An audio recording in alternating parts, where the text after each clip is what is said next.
I think this is the first time you and I are back recording together in months. Really? I think I did a solo one and then you did a solo one. So the whole team is back, and we got two throwback guests that I'm really excited. Guys from Trilogy, past, future, and present. Do you want to introduce them? Isn't that what a host is supposed to do? I mean, That is. you know. See, we're rusty. We're rusty on who's doing what. It's gonna have a field day with this. Carolina Chaos, teammates, future Champ Series participants coming up in 48 short hours. Former Trilogy Spring Break attendee and West Linn High School All-Star, and then former goaltender of the year at Penn State and Boston Cannons 2014 teammate of yours and ours, Ross Scott and Austin Kaut. Welcome to the program, guys. Gentlemen, thanks for having us. Thank you. Looking forward to it.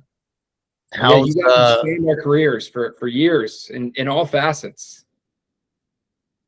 Yeah, it's taking me back here. I mean, I'm pretty sure Ryan taught me everything I needed to know about travel in the league. I mean, credit cards, taught me a lot of things coming out of college as a young kid that didn't know, right from left. And, it's taking me back here. Was that your last year, Ryan, or did you have one or two more years after that? Or that was his final year? That was his final year. That was my final year, and I knew it going into it. I didn't know we were going to jump right into this, but I think my Ross, you might appreciate this. I remember you thought I was being demeaning, but I wasn't. We had one weekend where we got together right on Friday, and I just said, Austin, can you just walk me through what you did on Tuesday? What did you do from the time you woke up to the time? Just take me through your day. And he was fresh out of Penn State, and it was exactly what you would expect, right? To somebody that wasn't just going right into the corporate world and spending the summer playing lacrosse, which is amazing, and as you should, and that was your decision. But it was and he got about halfway through, and I'm losing it. I'm losing my lunch, and he's he thought I was busting his chops, and I'm no, just keep going. I absolutely love this because it was got to just basically, as my days were fading, got to hear how his was about to start. So it was very kind of full circle. But Austin, I don't know if you remember that conversation we had over. I do, because I didn't know whether, I said, I didn't know whether or not he was busting my stones or not. I didn't know what the real conversation was. So I just gave him a day of waking up at my parents' house, to the gym, having a little breakfast, and then kind of just maybe touching an Xbox. I don't really know. It just was a simple day of, after 4 years of practice, and conditioning, and everything, and schoolwork. It was nice to just think about lacrosse for a little bit and then decide what I was doing for the rest of my life. Jeff Tambroni is regimented lifestyle in college with Coach Tambroni. Yeah, I mean, it was a culture shock. Because, we didn't know any better. My class didn't know any better because my freshman year was his first year. So we were the class he inherited. Yeah. Didn't recruit any of us. I was curious if he recruited you. So you were the last class that he did. There was one guy in our class that he recruited into the team. That was Stephen Boger, was a LSM from Carlsbad, California. So that was the one guy that recruited, but our class was inherited, and then everybody else after that was. But from what I heard in the past, it was a culture shock for a lot of guys. Culture shock. So, but it was for the better. I mean, they're great. Well, maybe let's start off with some Champ Series talk. Yes. Because it's right at hand. Then we'll take some trips down memory lane, because those could go all directions. Ryan's at the tail end of his career, teaching you everything about being a pro. You're at the beginning of your career, teaching him everything there is to know about saxophones and playlists that go on for hours and hours. But we'll get to that later. Champ Series. How is preparation going? This is Chaos's first opportunity to participate in the Champ Series, so a little bit of a learning curve. Yet, newly minted head coach Stephen Brooks has been a veteran in multiple of these. And then you look at your guys' roster. Cole Williams has played in, I think, every single one of them. As Lanian has got experience. So there are some guys that have had some reps. What has it been like, to date in terms of your guys' preparation and kind of learning curve? Yeah, I mean, it's definitely really good to have a couple guys that have already been in it, speak for the guys, for the pieces of us that haven't touched even this field or understand this style of play. So it's been really good to have that veteran type of aspect come in and at least give us pointers, tips, tricks, everything that's worked in the past, things that didn't work, and at least give us a roadmap to where we need to go. And then Coach Brooks and Coach Spencer are going to give us the other pieces that we need in order to put us in a successful situation. Will this be your first sixes experience, Austin? Correct. Yeah. I mean, for a lot of the team, I think it's a lot of our first six experience. I think, Scooter, you had a trip down memory lane with Canada a little bit, right? For some of those, world things that were going on. That's what I was going to bring up. I saw Ross play at the Atlas Cup this past fall and got to say hello briefly, but it seemed like you were right at home. And you can tell me if there was a steep learning curve, but it seems like for your style of play, this is like right up your alley, right? Yeah, I love it. I grew up playing hockey, so kind of the back and forth nature of it is pretty similar. But at the same time, like it's hard to prepare for that kind of lacrosse because played my whole life field lacrosse, and now the field is 40 yards shorter, and you're getting back, you're spinning back and forth, and the shot clock is just so short. So there was a learning curve when I got there for the Atlas Cup. And it took, a scrimmage and a practice or two to really kind of understand and pick up the tempo. And, once you start playing a couple games, at the end of the day, it's lacrosse. So I think the tempo is kind of the biggest thing to pick up on more than any of like the X's and O's, because for the most part, they're all pretty much the same, just on a different spot of the field. And then coming back and playing defense, right? And that's where I'm going, Austin. Austin's taking over our job, Mitch. We don't even need to be on this thing. Well, I was going to say, no surprise, Austin. Do you have to resist the urge to back up shots, or is that like a one or two times and then you stop doing that? Yeah, like when you see somebody stepping down, and I'm like, I've been an X guy for a lot of my life. So when I see someone stepping down, I start taking a step towards, and then I see him shoot. I'm like, oh gosh, I gotta start sprinting back in the hole. So you can get yourself in a tough hole if you start running the other way, but it's fine. After the first couple of practices, I'll probably be happy not to chase out the ball. What's going through your mind, Ross, as you're running back on defense? Is it how quickly can I get off the field, or how do I follow the most advantageous matchup here? The guy that from a either size or skill standpoint, I feel like I can stay here. Yeah, or you're just like, I embrace the defensive matchup and I wish I was a midfielder. A little bit of both of those. So I'm willing to do whatever the team needs. And in the sixes, it's hard to run people off, especially going back on defense. So in the Atlas Cup, I'm totally fine with playing defense. I'm not saying that I'm, a lockdown D midi by any chance, but I'm going to try and be strategic, find a guy that, I'm not going out there trying to match up like I were on offense, but I'm finding a guy that I'm comfortable going out and approaching, and I'm going to play the best defense that I can. I'm going to have guys like Kauter talking me through it and making sure I'm on the right page, and I'm going to have to really commit to it. But I'm not necessarily scared to go back and play D. I got to be ready for it in a format like sixes, or else you can't really be on the field. So Austin, the biggest difference, between the Olympic style and what Ross played in the Atlas Cup is the 2-point arc, right? Number one, that it exists. And then number two, instead of it being the traditional 15 yards that it is, in the regular season, it's now shrunk down to 13. So defensively, it's a total paradigm shift in terms of like guarding the two. And then just the bevy of shots in terms of the volume. How you been holding up so far in practice to date? Are we wearing extra pads? I know the shin guards, much maligned growing up, suddenly kind of make a little bit of a comeback here in the sixes. It's no one's too cool for the shin guards anymore. And then what type of rubber have you been seeing from the 2-point arc, so far? Yeah, I mean it's really comes down to a numbers game. Being a goalie in this type of style format, you really just you got to make one more save than the other goalie in this kind of format just to put yourself in a situation. And, the facing of shots is certain of like just breaking down the numbers of let's keep it out of like the middle of the field to give a chance for a goalie to cut down a little bit of the angle and make it a little bit harder of a shot for, guys. And I think that's like most of the defensive strategy is to keep it out of the middle of the field And realistically, in this format, the 2 is a backbreaker. I mean, if you're giving up 2s, it can change the game in the blink of an eye. So you'd really much rather have a guy face dodge you at the 2-point arc, give up the 1, and then you're just going back down and you're playing 1 game. So, it's definitely, a strategy game to the 2 ball, but at 13 yards, I mean, these are the best shooters in the country. At 15, it's still pretty hard at times. And now you're bringing it in 2 yards, indoors, tighter field. So it's definitely a different aspect of it. Obviously, the shin guards, we used to call it a hoof pad. You would put it on your offside stick leg because that's the one you're always kicking out there to try to make saves.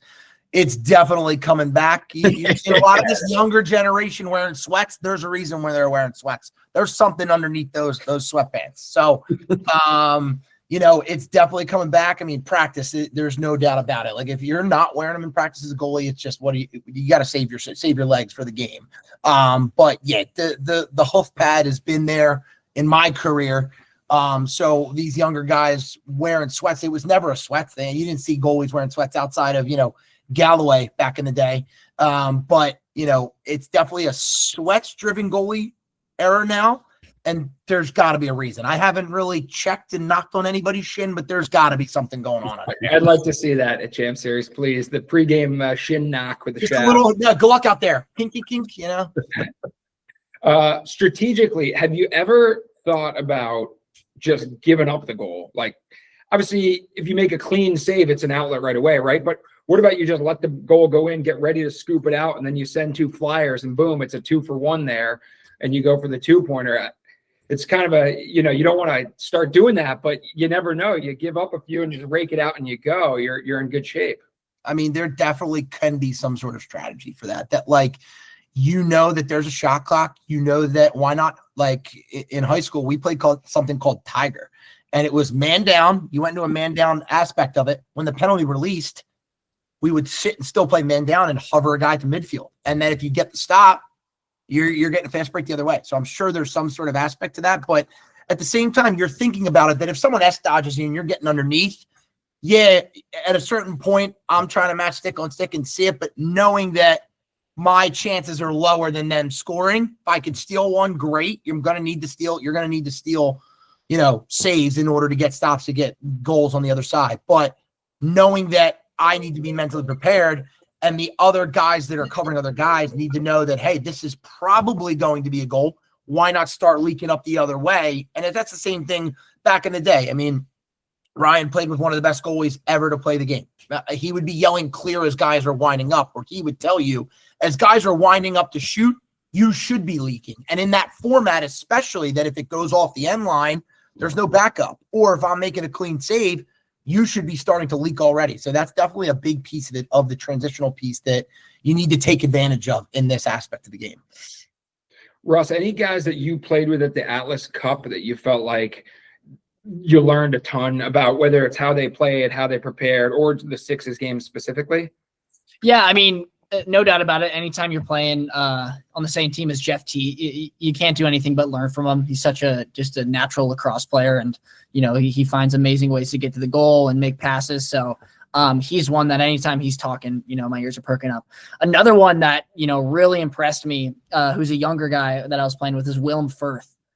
Awesome guy, obviously an awesome player, but he plays the game a lot like Jeff. He's a very smooth lefty, and just seeing him work was pretty eye-opening, and I wanted to pick up on a few things from his game as well. So those 2 guys in particular, and then obviously Brody Merrill as a coach is when he's talking, you're listening for sure. And we don't need to pump any more Cornell. I knew Ryan was gonna love all this. Or Canadians for that matter. Come on, give me a break. I did just say Cornell guys. Oh my goodness. Yeah, it's just like nothing. I mean, like, great. You answered Teat, like Family Feud style. Good answer. Like the best. Willem Firth. He couldn't have gone anywhere else. Are pretty close. No, those are the 2 guys that came to my mind.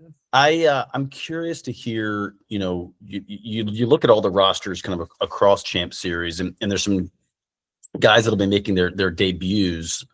Kind of professionally speaking, for you guys, not so much, but you are incorporating some guys that haven't played with Carolina to date. and so I'm curious just to hear in terms of kind of that incorporation, how has that gone? I mean, the biggest name that jumps out, and I think this is obviously going to be, one of the players to watch, like frankly, just from intrigue, is Nick Turn, right?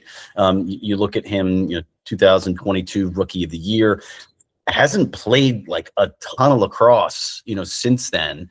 What has been not just Nick Turn, but just in terms of any sort of new guy welcoming, into the fold, kind of getting them in the mix, him, Bertrand, Scarpello, those three kind of in particular. What's that been like, kind of getting your arms wrapped around those guys? Yeah, I mean, the team that's going to the team that wins the PLL, Champ Series really comes down. It's not always the most talented team. It's the most connected team that's going to play the right way, do the right things, believe in each other.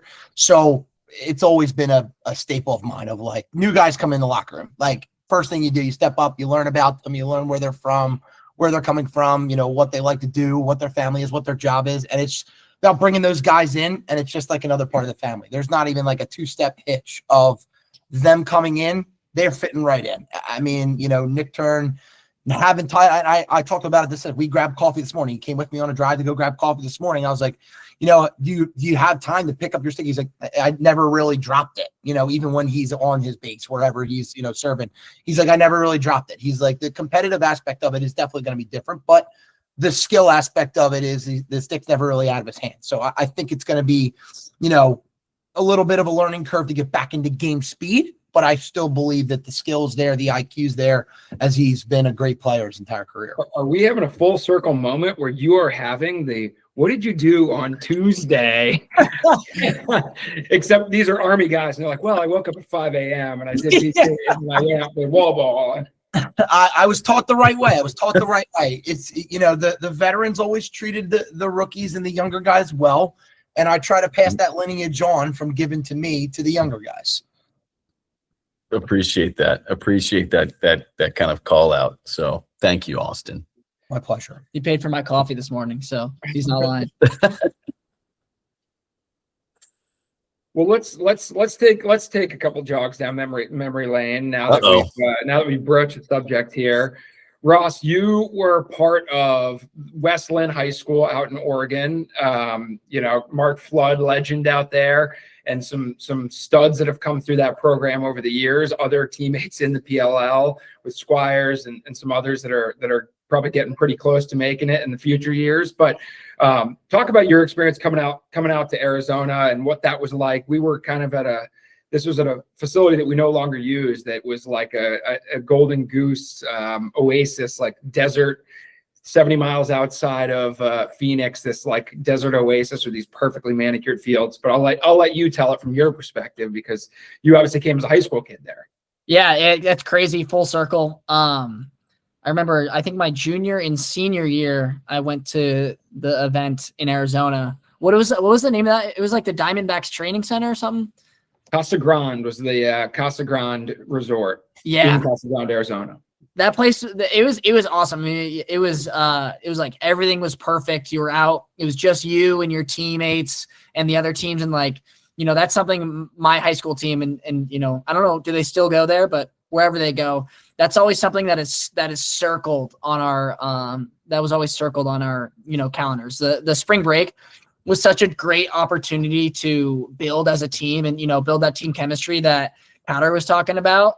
And being out there playing 5 days straight of lacrosse, 5 hours of practice a day, there's no better way to build it. And then at the off time, we were at the pool causing trouble that hopefully you guys didn't find out about.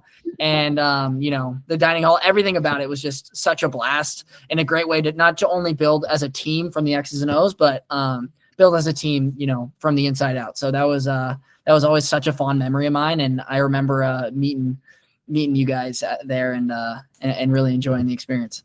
Well, there's a reason we're not in Arizona anymore, so we'll leave that up. No, but I think a couple of memories that stand out for me is like, I must have been your senior year. I think your guys' like motto was like, we don't lose in Arizona or something. You would like always like rally the boys up before games and be like, we don't lose in Arizona. And I remember you guys would get so, and you were kind of leading that group, but you guys would get so fired up before and after games. I was like, man, this kid's going somewhere. And then when you end up at Rutgers, I remember being like, man, he's doing all right. And then continue down the road playing for Canada at the Atlas Cup and now in the pros. I'm like, yeah, I guess we did see something in Ross Scott back then that he really had. But that was one of my favorite memories, is like how you also wore the white headbands. You wore the white headband and you get the boys fired up. We'd all lose in Arizona. Yeah.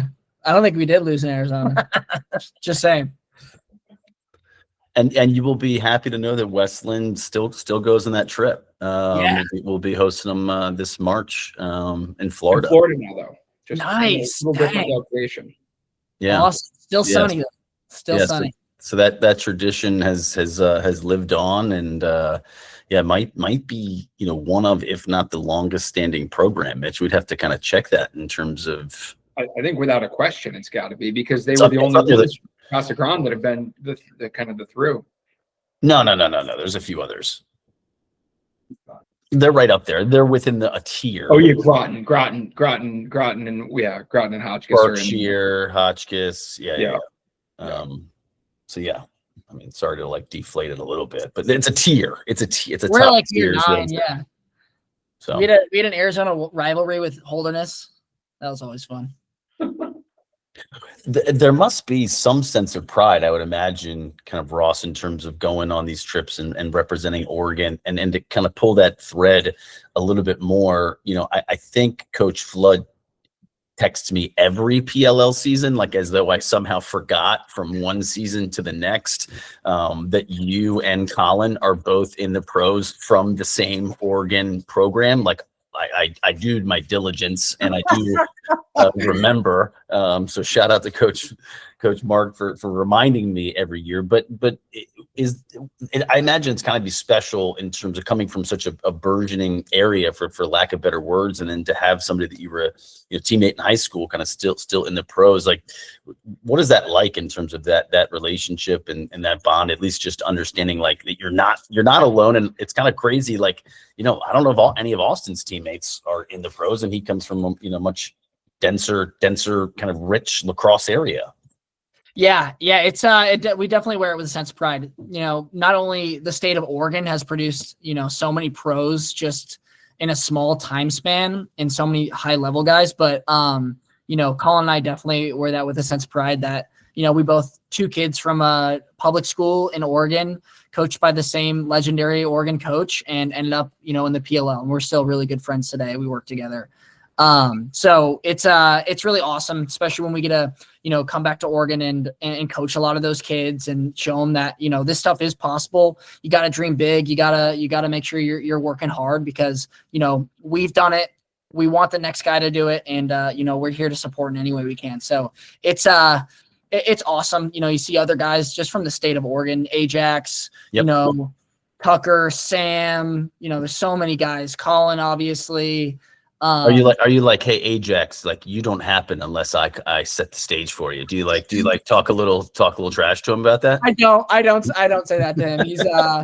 He's good on his own. He's been guarding me since it seems like 6th grade probably, because he was on Sunset, I was on West Linn. He would match up against me then. In high school, we'd match up. In college, we would match up twice a year. Right. So yeah. Every single year of my life, it's feel like I'm matching up with Ajax at some point. I'm like, awesome. So when's one of this going to change? So it's been funny, and it's been awesome just to kind of be with everybody and even see a bunch of college guys crushing it at the next level too. In Austin, while I was joking about, not necessarily having a teammate at the pro ranks, obviously, within the program and the city itself, so many guys have gone on at such great heights. But I think, and you kind of mentioned him, casually, not by name, but obviously the lineage, the goalie lineage that Doc has created. I would imagine from the outside looking in that there's an incredible sense of pride within that lineage, and almost like a brotherhood. Is that something that's real? And like, what does that actually kind of look like or sound like or feel like? Yeah, I mean, it definitely is. It's there. I mean, and we can feel it just based on, what they call Net Nation. I mean, that was our crew of goalies that grew up, Doherty training and coaching Drew Adams, and then Drew Adams going to the same high school as me, kind of coaching and teaching me everything I knew growing up. And then you have also Kevin Keenan that people don't really remember about as well, who was in the league for a very long time, behind Brian Doherty, another Springfield goalie. And then, you got Blaze now that helps out with Net Nation being in the Philly area and helping bring on the next lineage. And then, to be honest with you, you look around the league and then you guys got like Liam Entenmann came through Net Nation training, whether so or not, it's been there. And there's guys that have been, building blocks through, but that Philly kind of connection that we've had of how many goalies have come from that area. I don't know whether it's something in the water or, it was Doc, blazing the path and training back. You mean to say the water, I think is what you mean. I didn't spit that out that way. I said water, so, but yeah, I mean, whether it is in the water or it's, the training that we had access to back then, it's just something that there's always at least one that's coming out of that area that has been a part of, building that foundation of goalies. Yeah, Nico Amato, I'd throw him in there, yep, right? Absolutely, yep. How about now you were joking, like it was your rookie year, was Ryan's last year, 12th season, right? This is your 12th season you're heading into. You're now going to be on the veteran side of things. What is that? How have you changed over those 12 years in terms of how you prepare for games? You talked a lot already about welcoming the younger guys in, but how about you mentally and physically? How do you prepare yourself maybe different than when you did on their touching an Xbox the day before the game? Yeah, I mean, definitely from my rookie year, just until like my second year, it progressed a little bit differently and evolved to a different style. But I actually get this question a lot because during the regular season, obviously not in championship series, but during the regular season, I am, backing up probably the best goalie in the world. So it really is. I get the question all the time of how do you prepare for a game knowing that you're not going to be the starter? And my answer is the same. There's nothing different because I need to be able to go at the drop of a hat if something does happen to Blaze. So there's nothing different in my preparation on game day. The same, tricks that I do, whether it's, juggling the locker room, like the same aspects of every step that I take, that if I'm going to be in the cage or supporting Blaze, doesn't change. And I think that that's a lot of the things that I've tried to coach the younger goalies coming into the league, because it's one of the toughest, if not the toughest position to crack in the Premier Lacrosse League. There are, legitimately 16 total goalies. Yeah. And to be honest with you, to even get the starting spot, there's 8. Like, it's tough to crack that lineup. And I tell the young goalies that you just need to continue to work and be the best support cast of what you can be. If you're not going to be the starter, you're not bad mouthing. You're not like, you just support that starter, and your day's going to come one day. So you just have to prepare that every given day. You're not walking around the house with your iPad, watching like Netflix and then like pausing a show and like hitting 10 second back and then pausing and being like, oh, there's a blue shoe right there. Like, do yourself a favor and Google tiny sentences or tiny letters and tiny sentences and go try to read the images on Google of, it's a paragraph of tiny little words, and you got to try to read as it goes down. And if I can see that, I'm going to be able to see this ball that's coming at me. I'm talking about your acumen from a replay perspective, Ding Dong, in terms of. Yeah. I mean, yeah, I think I've always just. You had a heck of a year last year. I should have been 100%. There was one call that we're not going to go back to Connecticut and go through that call, because the fact that the answer that I got was, well, we didn't see it, when it's on the film, is blatantly baloney. Like, there's a reason why there's replay, that if someone's offsides and they score a goal, it should be a null and void goal. Was that the only one that you missed all year? That was the only one I missed all year. Correct. I mean, you caught some stuff that, like, in the moment, I'm up in the booth and I'm like what? Like, what did he see? And then sure enough, like, we pull up the tape and you're on top of it. playoff game, I think, was a good one too. I think he was against the 3 for Redwoods. 3. Yeah, the playoff game one was good. Ross, he's accounted for like they should keep a stat. Like I think he had like 8 goals over the year. Defense. Yeah. Someone could put their foot in the crease with like a millimeter and he'd be like, yep, let's challenge it right now on the bench. I'm like, what? Are you serious? The other thing we got to ask about, because it went viral, I remember chewing some gum in my day, and so as a wily veteran in my last year, like, yes, I chewed gum, a piece per half. When did your one piece of gum become the 5-piece, biggest ball of gum that has ever existed? Like, when did the gum thing jump the shark? My second year in the league. So I actually played with our head coach, Stephen Brooks, in the Florida launch. So, I got my opportunity. The Cannons, I wasn't dressing, so I went into the waiver wire. I was picked up by the Florida launch, and I sat behind Queener for about 2 games and then got an opportunity and then never looked back. And it was then when I got the double bubble from Foxy. Ryan, I got the double bubble from Foxy. Foxy, he'll give you the first taste for free and then gets you hooked on the double Foxy, bubble. by the way, is a recurring character on this podcast. It's Mike Fox, former legendary equipment manager. Continue. Yeah. So I got it from him. And I was always a mouthpiece guy in college, because college, they forced you to wear it back then. Like, I feel like there's not like a real forcing of doing it anymore. But I would, as a goalie, I would chew the side of the mouthpiece because I'm biting my teeth ready for a shot to come, like getting grit, like pumping myself up for shots to come, that if I do get hit with it. So the gum was a way of doing that. And then it went from just starting with a piece. Then I went out to start the game and I would put one more in. And then at halftime, I would put one more in because it's losing the flavor. It's losing it. So then it turned into 3 or 4 pieces over the span of a game.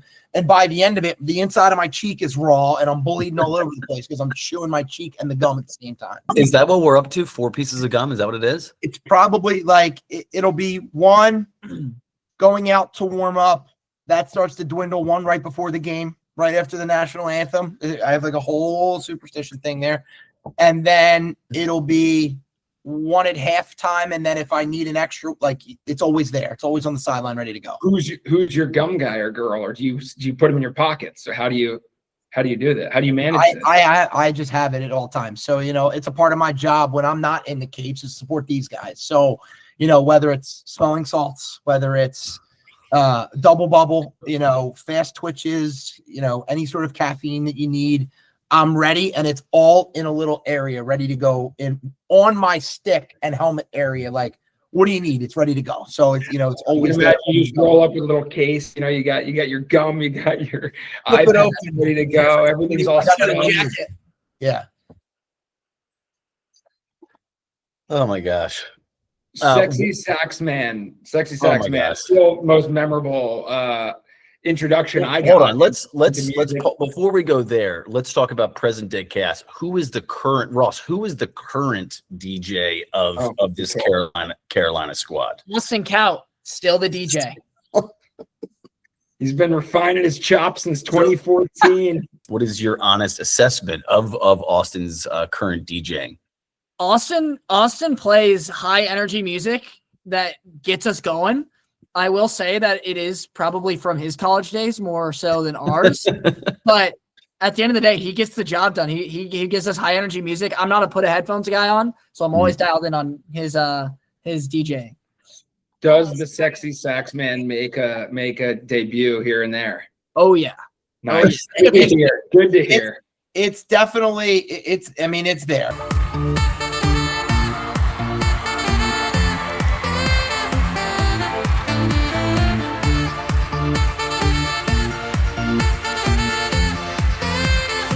So Ross, I had the inverse of that. I was like the older guy, and at one point I think I was like introducing a bunch of like hipster music to like the Barrage, and then like it got to the Cannons and kind of got phased out of that role to a degree, and then so I'm like the old man like shaking my hands at the clouds. Like next the saxophone thing comes on, and I don't know how long it took me before I was like, what is going on here? Like, this is just the same thing. That's on rules. It's a 10-hour loop. It's right here. It took RB a good 10-hour loop. An hour to realize it was the same thing over and over. Seriously, I think at like minute 45, I was like, what in the name of God is going on here? Like, can we get something else going? Like, is this really what the kids are doing these days? Like what are we doing here, guys? And everybody else was just like, this is amazing. This is awesome. And I was like, I got to get out of here. I got to Spotify Sexy Sax Man, it's going through the roof after this thing debuts. Getting the numbers right back up where they used to be in 2015. Perfect. Go shifting back to Champ Series. How many two bombs you got in you, Cowder? I just went back and watched your two bomb from back in the launch days. That was impressive. That was against Chris Madelon there. Yep. Yeah, that was that was my one and only two. You know, I have a two ball in my career. I mean, is that your only goal? Is your only goal a 2-pointer? Yeah, that's my only goal too. I had an opportunity. We were playing the Atlanta Blaze in Florida, and I had an opportunity where I came down, made a save, came down with it, and I wound up for a 2, and Gittleman happened to tip it, and it hit the pipe. So I had an opportunity at 1, but that's my only goal, which is a 2-ball. Couple of points just throwing long clear balls, but 2 balls Champ Series, I don't think you're seeing Austin Kaut come across that midline in this thing. And next, Ross, realistically, I got you normally in the 8 to 10 range. I would say a stretch 12. I was trying to be generous. You're our guest, but I would say 8 to 10 is kind of the sweet spot from long range for Ross Scott. Can we get to 13, or is that just uncharted territory and like better suited for Knobloch and Perkovic and the other slingers from deep? Yeah, I mean, I'm always going to play to my strengths, and my strength has never been an outside shot. And pretty much all my goals, I end up right in front of the goal, within 4 yards of the crease. Yeah. Most of the time on my butt. So I'm going to play to my strengths. I'm going to try to get those guys as many 2-pointers as they can. And if it comes down to it, whether it's the end of a clock or I'm just wide open and I'm stepping into it, I may take one, but we'll see. He's being modest. I've seen the way that he shoots the ball from the outside. It's deceptive, and it's got a lot of heat on it. Whether he has he scored any on you from 13 in practice? Yes, absolutely. He has. Ross has, of course. Look at him, just boosting him up. What a team! It's also not about the speed. We'll also say it's also not about the speed. If you can, a perfectly placed shot is going to go.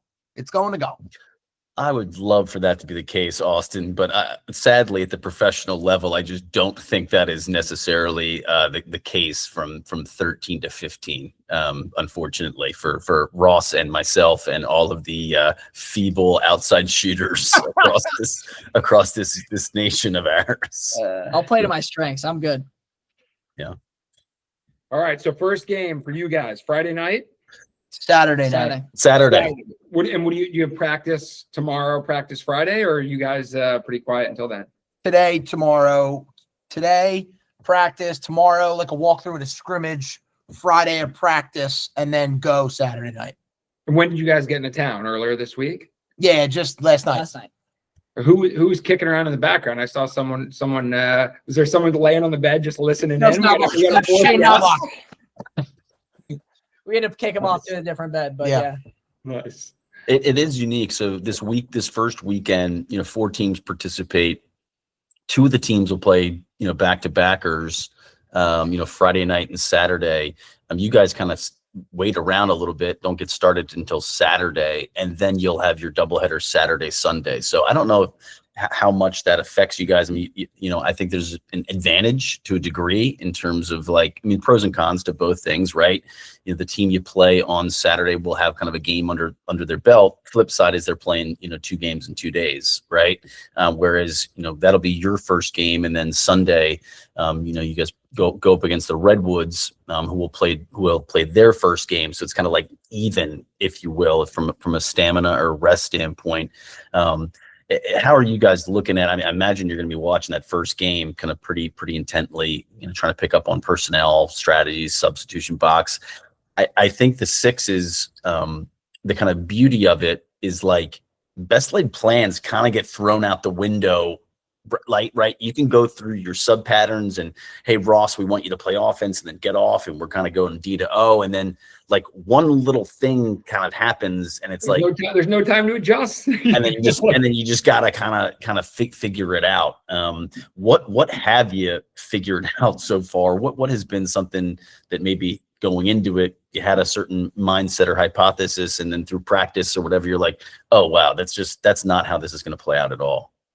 I think we're still kind of working those kinks out. Like we're still sticking to the game plan that our coaches and like the past, like we talked about earlier, the veterans that have already been a part of this. So what does work, what doesn't work, we're kind of still sticking to that. And then obviously, it's about being adaptability in the situation to, okay, well, that's just not the right way to go about it. We got to try something different, and being able to adapt in a game and just keep it simple for the most part. Like, it really comes down to it. I have faith in every single one of the offensive guys that, like, if the ball gets turned over, I'd rather you bust your butt back into the hole to cover up transition than try to sub off, and we'll give up a 1-point goal with you digging in, or give up a shot with you digging in, rather than like sprinting to the box, and then you're giving up transition potentially twos that just are the dagger that we keep talking about. So, I think we're still in that learning process of what's going to work, what's not going to work. And I think it's going to take time. I think the scrimmage is going to be where you learn those things pretty quickly to then, adapt it and overcome the certain things, the hurdles that you're going to need to.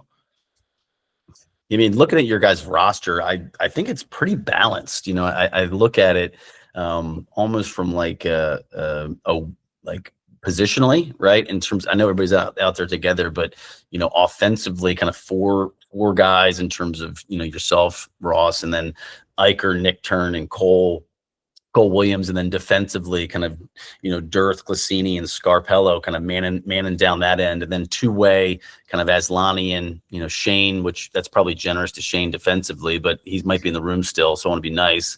And then Perkovic and Bertrand. Is that kind of how you guys are kind of like looking at things, and again, assuming kind of best laid plans kind of get thrown out the window, but as much as you want those guys kind of occupying those roles, is that a pretty fair assumption?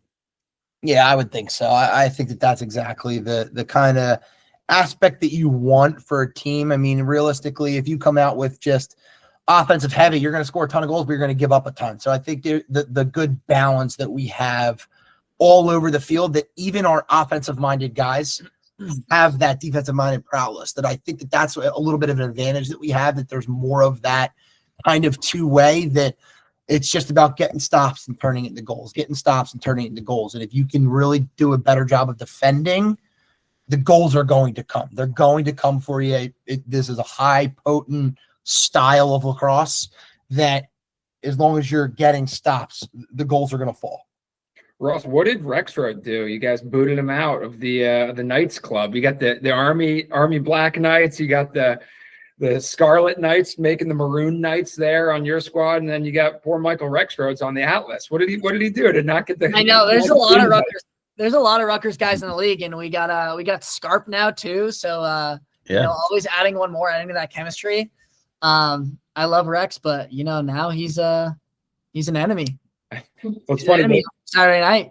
The Rutgers guys, I played in Hawaii, and the Rutgers guys and the Army, there was a big crew of Rutgers and Army, and it was like there's a kindred spirit between Rutgers and Army for whatever reason. And the night they were joking, they're the Maroon Knights because you got the Black Knights and the Scarlet Knights. But you guys kind of have a similar thing with Eichner and Nick Turn and Knobloch. You guys got a big crew of Knights on that squad. Yeah. The Black Knights and the Scarlet Knights do get along outside of the field. They got a long-standing rivalry, but outside of the field, we get along.